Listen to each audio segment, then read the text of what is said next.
Halo semuanya, kembali lagi bersama saya Sandekayasa di program Jurnalistik Muda. Jadi ini merupakan pertemuan pertama kita di mana kita akan membahas beberapa materi penting terkait mengenai jurnalistik. Nah, teman-teman sekalian yang bergabung dalam kelas ini pasti memiliki minat yang sangat besar di dunia jurnalistik kan? Pasti teman-teman sekalian sudah pernah mendengar kata jurnalistik sebelumnya. Nah, sebenarnya jurnalistik itu bagaimana sih? Lalu hal apa saja yang ada di dalam lingkup jurnalistik? Nah, hari ini kita akan membahas mengenai ruang lingkup dari jurnalistik itu sendiri.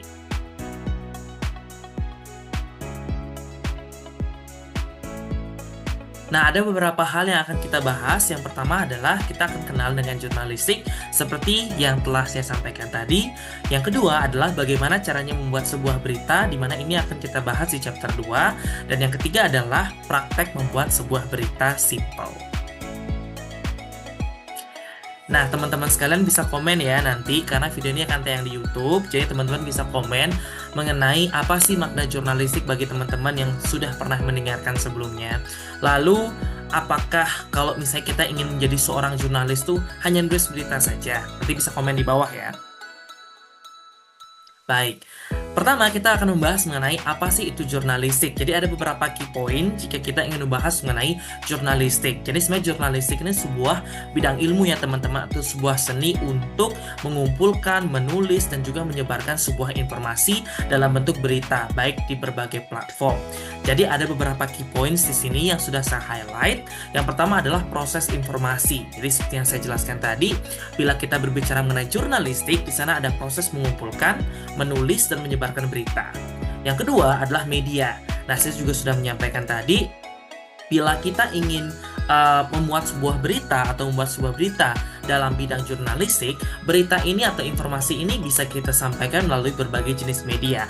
Kenapa demikian? Supaya terdapat variasi dalam proses penyampaiannya, sehingga informasi-informasi ini bisa tersampaikan kepada orang-orang ataupun audiens sesuai dengan media apa yang mereka suka, seperti itu. Makanya kita harus memvariasikan medianya, baik melalui media cetak, elektronik, dan juga digital. Lalu dalam jurnalistik itu harus bersifat faktual atau berbasis fakta dan akurat. Memang benar kita bisa memasukkan opini, namun tentunya semua opini yang kita muat harus dibungkus dengan fakta yang tentunya sesuai dengan realita. Lalu untuk tujuannya yaitu memberikan informasi, ya tentunya kalau misalnya kita membuat sebuah berita, ujung-ujungnya adalah informasi yang ingin kita share kepada audiens atau halayak ramai. Yang kedua adalah mendidik. Tentunya jika kita ingin membuat sebuah berita atau informasi dalam bidang jurnalistik, berita yang kita buat harus mendidik atau dapat memberikan new insight kepada audiens sehingga pengetahuan mereka bisa bertambah. Dan yang terakhir adalah mempengaruhi opini publik. Nah, yang dimaksud dengan mempengaruhi opini publik adalah dalam bidang jurnalistik saat kita membuat berita yang kita muat itu harus dapat istilahnya memberikan impact kepada perspektif dari audiens, seperti itu, sehingga publik itu bisa mendalami lebih memahami lebih dalam mengenai sebuah fenomena atau informasi yang kita beritakan, sehingga pada akhirnya itu dapat mempengaruhi opini publik, di mana dapat digarisbawahi sebagai seorang jurnalis ataupun saat kita bekerja di bidang jurnalistik, pengaruh opini publik ini itu tergantung dengan perspektif audiens ya, tapi diharapkan berita yang kita buat itu harus bersifat faktual dan juga positif, sehingga opini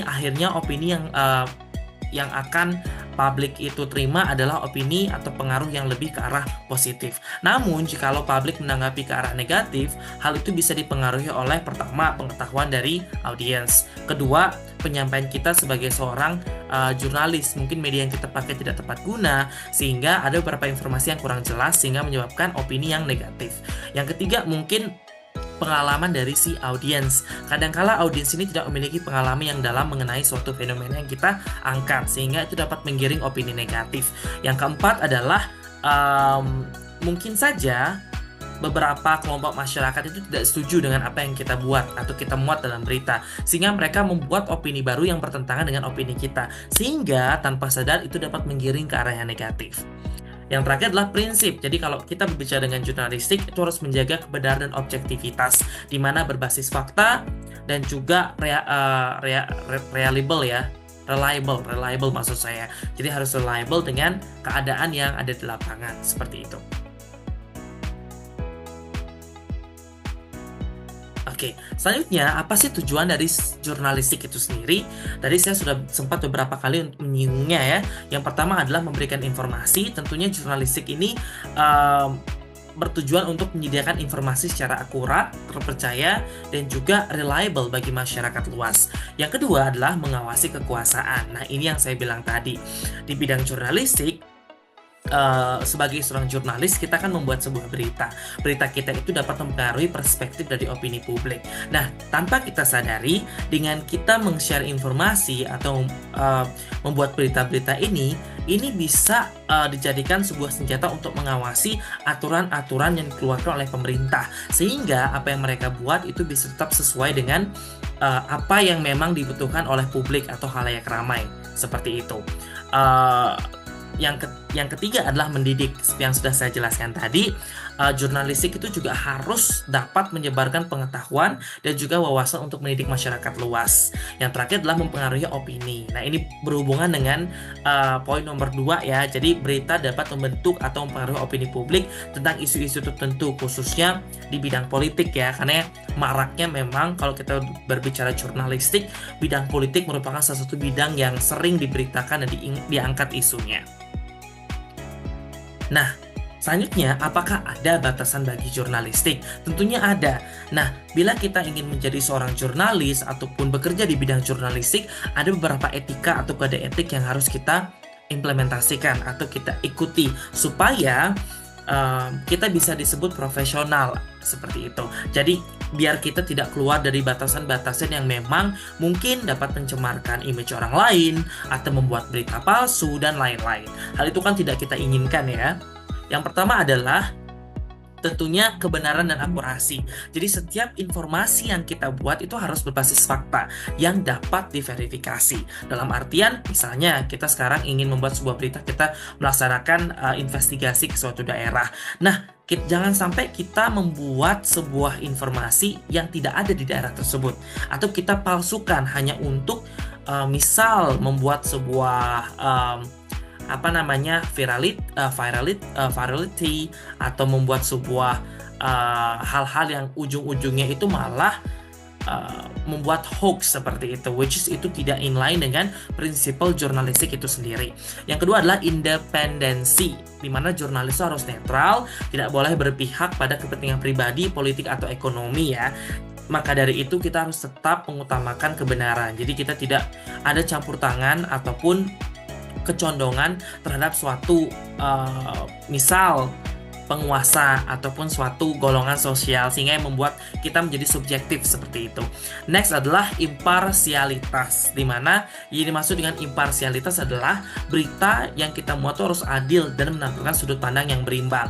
Jadi tidak boleh dari sudut pandang saya saja sebagai jurnalis atau sudut pandang dari misal fenomena yang kita angkat saja. Kenapa demikian? Karena biasanya kalau kita mengangkat satu sudut pandang itu akan menimbulkan banyak spekulasi negatif ataupun banyak spekulasi yang merugikan fenomena yang kita angkat, seperti itu.